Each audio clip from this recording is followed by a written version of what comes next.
Assalamualaikum warahmatullahi wabarakatuh. Di sini saya ingin menjelaskan tentang penilaian ya. Penilaian ini ada 3 jenis, yaitu penilaian sikap, dan penilaian pengetahuan dan keterampilan. Nah, di sini penilaian sikap itu kaitannya dengan perilaku ya.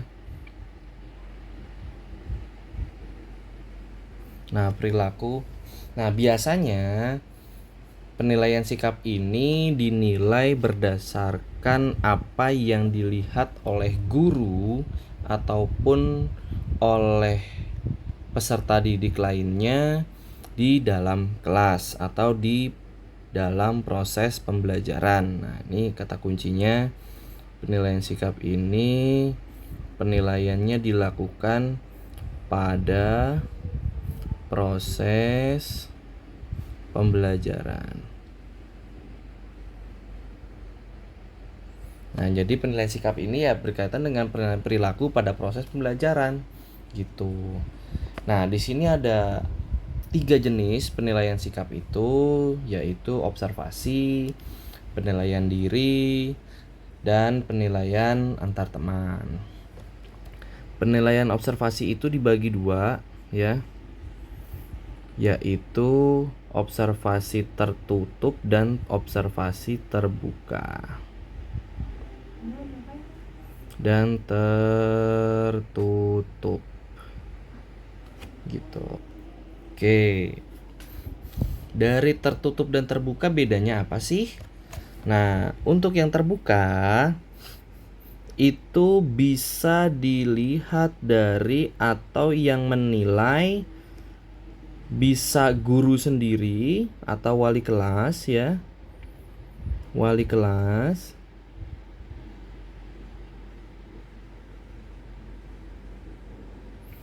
guru lain, atau guru BK misalnya kalau ada. Tapi kalau di guru SD jarang sekali ya kalau guru BK itu. Nah, kalau tertutup itu biasanya guru yang mengampu. Guru pengampu.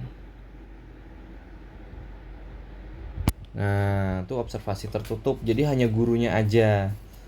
Nah, ada lagi terbuka juga bisa aja bisa plus ada tambahnya juga siswa gitu, siswa gitu. Nah, itu observasi. Bentuk observasi itu hasilnya apa sih? Bentuknya, nah itu bisa saja jadi rubrik penilaian. Nah, sebenarnya penilaian antar teman pun sama aja ya. Ini rubriknya sama observasi itu sama sebenarnya. Nah, biasanya ada yang namanya item-item atau poin-poin penilaiannya. Bentuknya itu, rubriknya itu contohnya seperti, nah biasanya di sini ikonnya misalnya keterangannya nomor 1 apa misalnya, siswa terampil dalam apa, siswa mengerjakan apa. Nah, biasanya di sini pakai skala Likert ya.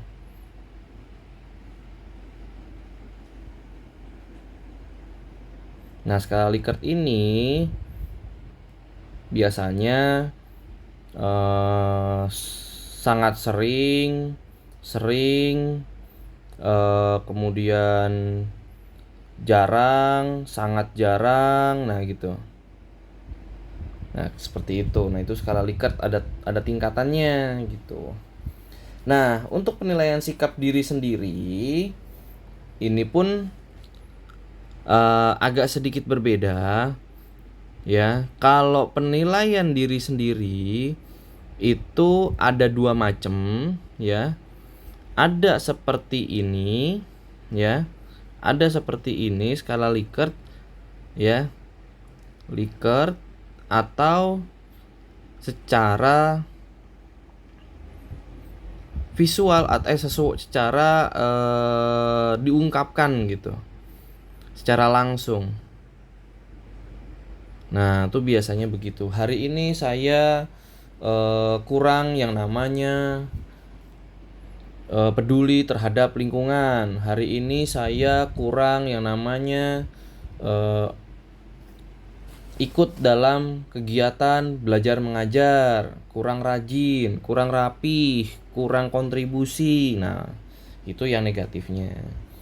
Hari ini saya sudah berkontribusi, hari ini saya sudah rapi, hari ini saya sudah belajar. Nah, itu biasanya penilaian diri. Itu biasanya dengan cara langsung atau lisan, atau dengan cara secara liket ini dengan tulisan. Begitu. Itu untuk penilaian sikap. Pelaksanaannya pada proses pembelajaran. Itu penilaian sikap. Dinilainya gitu ya.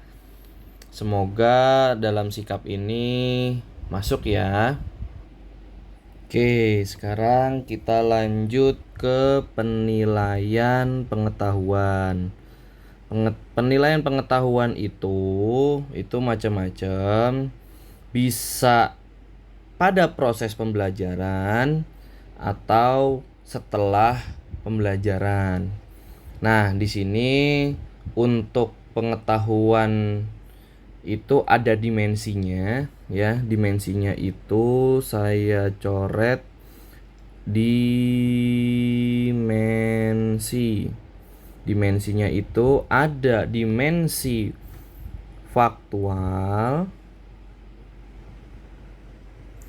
ada yang namanya konseptual,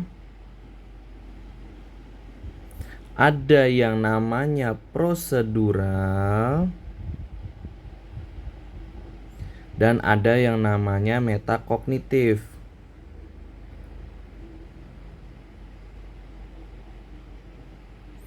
Nah, bicara masalah pengetahuan faktual itu biasanya elemen dasar yang harus diketahui peserta didik untuk mempelajari sesuatu atau ilmu gitu. Jadi yang di dalamnya itu apa sih? Nah, itu faktual, yang nyata gitu. Elemen-elemennya apa gitu. Itu untuk faktual. Kalau untuk yang konseptual itu biasanya hubungan-hubungan antar elemen dalam struktur besar yang memungkinkan elemennya itu berfungsi secara bersama-sama gitu. Ya biasanya konsep-konsep atau mungkin definisi-definisi. Nah, itu konseptual. Nah, bicara masalah prosedural itu biasanya bagaimana cara melakukan sesuatu, mempraktekkan sesuatu gitu. Langkah-langkahnya seperti apa. Nah, itu prosedural. Nah, metakognitif ini biasanya kesadaran tentang seseorang bagaimana ia belajar gitu.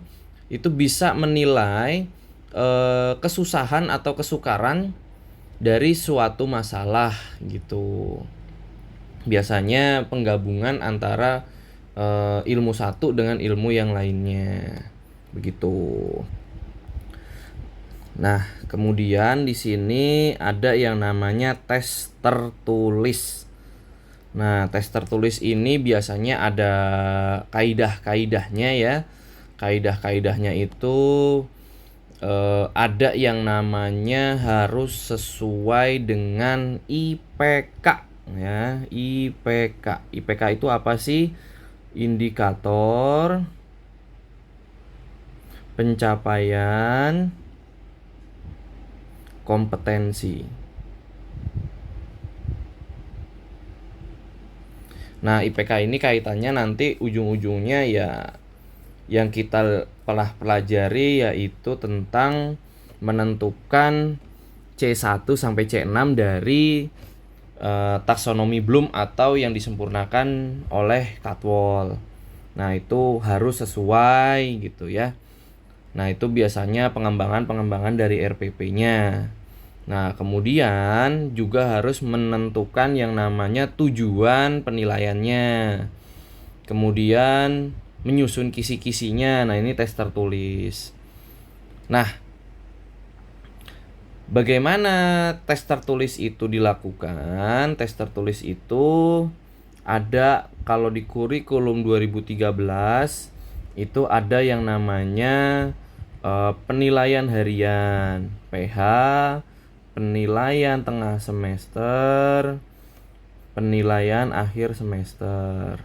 Nah, itu biasanya untuk tes tertulis begitu.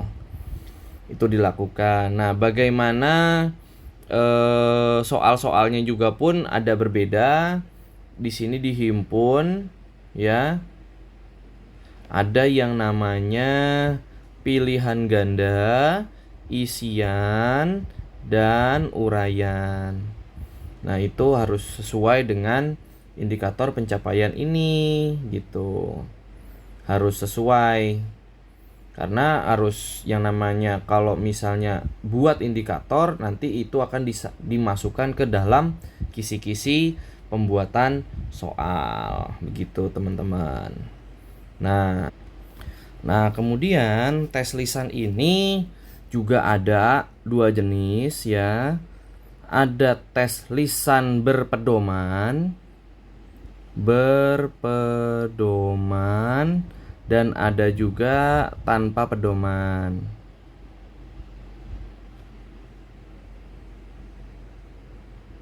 Nah, biasanya kalau tanpa pedoman itu dilakukan hanya sekedar mengetes ya. Mengetes pengetahuan peserta didik sejauh mana, kemudian mengetes peserta didik setelah proses pembelajaran masuk atau belum. Kalau bahasanya tuh mengkonfirmasi kalau dalam RPP.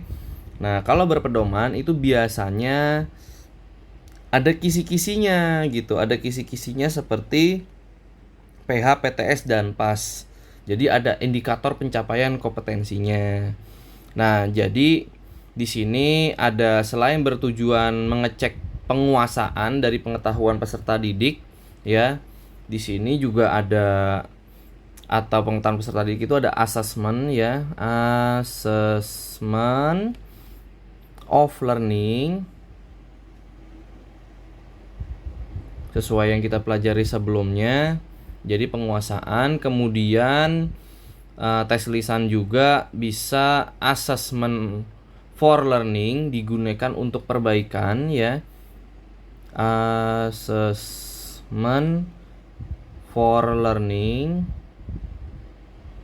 Jadi buat pembelajaran, buat perbaikan. Oh, ternyata si peserta didik ini dari tes lisan nih biasanya di pertengahan, assessment for learning itu di tengah-tengah pembelajaran. Oh, ternyata si A penguasaannya sampai di sini, bagaimana kalau kita gali lagi? Nah, itu tes lisan.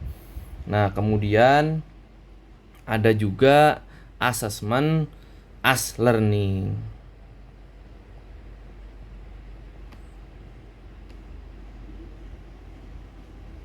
Nah, assessment as learning itu mengkonfirmasi ya, mengkonfirmasi tentang apa yang udah dipelajari itu sudah sesuai atau belum, atau ibaratnya untuk memotivasi peserta didik dalam belajar gitu. Penjelasannya sudah saya sampaikan sebelumnya. Nah, itu untuk tes lisan.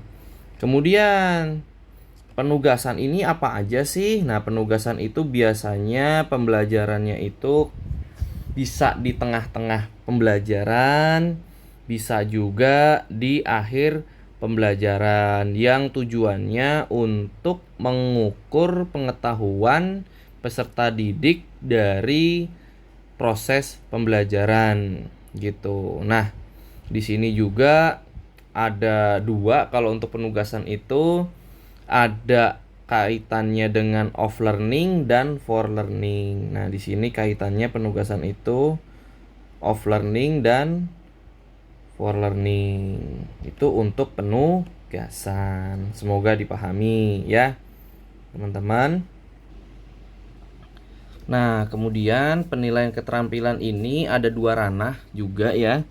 Ada keterampilan yang namanya cara berpikir dan cara bertindak. Nah, hampir mirip ya sama dengan pengetahuan. Namun kalau keterampilan itu nanti saya masukkan ke yang pertama nih. Di sini ada 3 macam ya. Ada penilaian kinerja, proyek, dan portofolio. Nah, kinerja ini ada 2 juga dibagi ya. Gitu. Ada keterampilan praktik ya. Gitu. Ada juga yang penilaian produk gitu. Nah, kalau yang praktik ini barulah masuk ke cara berpikir. Dari praktik ini biasanya ada yang kaitannya dengan demonstrasi, ada kaitannya dengan paparan atau mungkin presentasi. Nah, itu praktik. Nah, kalau produk itu biasanya ada barangnya, ada bentuknya. Nah, itu untuk produk. Nah, biasanya untuk kinerja ini nggak perlu yang namanya waktu 2 hari, 3 hari, seminggu, dan seterusnya. Nah, biasanya kalau untuk kinerja ini hari ini saya mau penilaian kinerja gitu. Dalam 1 hari, nah itu anak-anak ngebuat sesuatu dan itu dipraktikkan dan dibentuk, lalulah dipresentasikan. Itu biasanya untuk kinerja itu 1 hari gitu. Nanti kalau di soal ini 1 hari. Nah, bagaimana untuk keterampilan proyek? Nah, ini proyek ini biasanya waktunya cukup panjang gitu. Ada periode tertentu. Nah, periode tertentu ini tergantung dari topik-topik yang diambil oleh peserta didik dan pendidik atau gurunya, dan itu biasanya ada kesepakatan. Boleh seminggu, boleh sebulan, tergantung dari bobot pembelajaran dan kesulitan, dan itu juga harus disepakati oleh peserta didik dan pendidiknya. Itu harus dikomunikasikan. Nah, itu tentunya untuk yang proyek. Nah, kemudian penilaian portofolio. Nah, penilaian portofolio ini biasanya ada macam-macam ya. Yang pertama itu portofolio dokumentasi ya, portofolio dokumentasi.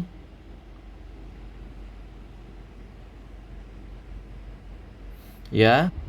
Kemudian portofolio yang namanya pameran. Kemudian portofolio proses. Nah, di sini ada 3 ya, dokumentasi, pameran, dan proses. Nah, ini ada 3 macam untuk portofolio. Nah, yang pertama kita adalah portofolio dokumentasi. Nah, di sini portofolio dokumentasi ini biasanya ada bagaimana peserta didik mengumpulkan foto-foto ya, foto-foto atau gambar-gambar yang mungkin pernah dialami peserta didik gitu. Itu foto-foto atau mungkin gambar ya, foto-foto atau gambar. Nah, biasanya kalau peserta didik kelas 1 tuh gambar apa dimasukin ke dalam map itu. Biasanya di dalam kelas itu ada beberapa macam map, dan itu ada kumpulan-kumpulan peserta didik, hasil-hasil karyanya itu dimasukkan ke dalam map.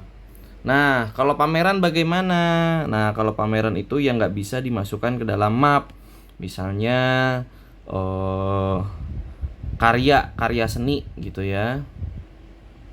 Karya seni itu bisa dari tempat pensil, guci, rumah adat, yang miniatur.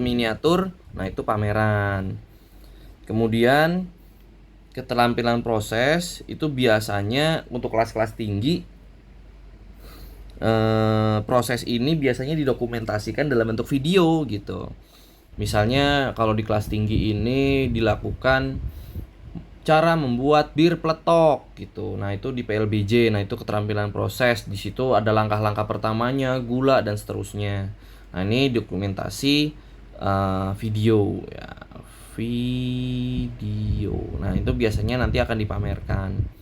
Nah, penilaiannya bagaimana? Nah, tentunya hampir sama seperti penilaian sikap gitu. Ini hampir sama seperti penilaian sikap, namun bentuknya bukan sangat sering-sering, sangat jarang dan seterusnya, tapi sama bentuknya skala Likert, tapi di situ sangat sesuai gitu kan, sangat sesuai gitu kan, lalu kurang sesuai gitu, nah itu biasanya skala Likert gitu, ada tingkatannya gitu untuk kaitannya dengan penilaian portofolio. Nah, ini kalau misalnya penilaian kurikulum 2013, tentunya untuk sikap itu ada KI 1 dan KI 2 ya. KI 2, pengetahuan itu KI 3, keterampilan KI 4. Itu untuk kurikulum 2013. Nah, kalau kurikulum Merdeka bagaimana? Itu biasanya udah jadi satu. Jadi semua sikap, pengetahuan, keterampilan itu nanti dijadikan satu nilai. Begitu teman-teman, semoga penjelasan yang saya sampaikan dapat dipahami ya oleh teman-teman. Barangkali kalau misalnya teman-teman butuh pertanyaan, bisa langsung ditanyakan kepada saya. Terima kasih.